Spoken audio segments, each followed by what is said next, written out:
Hindi po gigibong ko na lang ining tiny house. Bakasyonan mini trip. Bakasyonan mini trip. Pwede kami ding mag-picnic.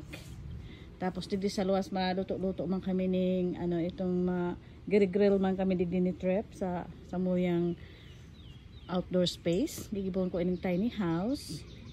So adalan ko iyan. Kung di matapos ni amigo, edi ako ang matapos. Nakagibong nga ni ako ng pan bakang iyo. Ako pa. Kinukduan yata ako ni papang magkarpintera. Ini po. Iyan gagamitin ko dyan. May mga gamit naman. Si Magibo lang po si Mayo. Kaya di na kita mahalat. Kaya taman. So ini po. Hanggang duman pa ni sa baba. Ugwa dumang creek.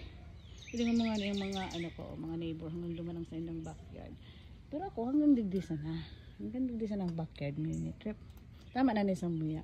Pero dahil habok kong magkaiguning halas digdiyo, lilinigon ko po yan. Kasi ako man sana ang tinatabangan ako kang neighbor ko na mag-move dyan sa likod na yan. Kasi gusto mo yung malinig ang samuyang environment sa United States of Indiana.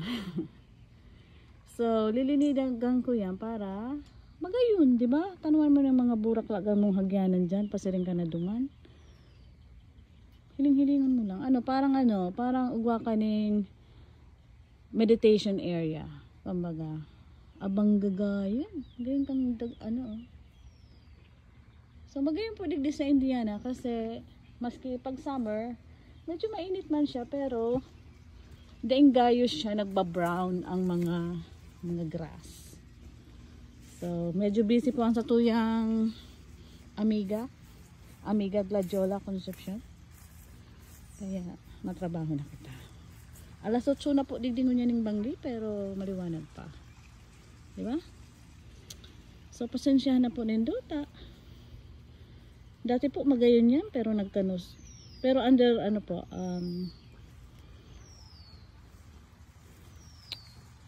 tapos matanong kita digdingon under construction. So matanong kita digdingon. Yan po yung likod kang pond.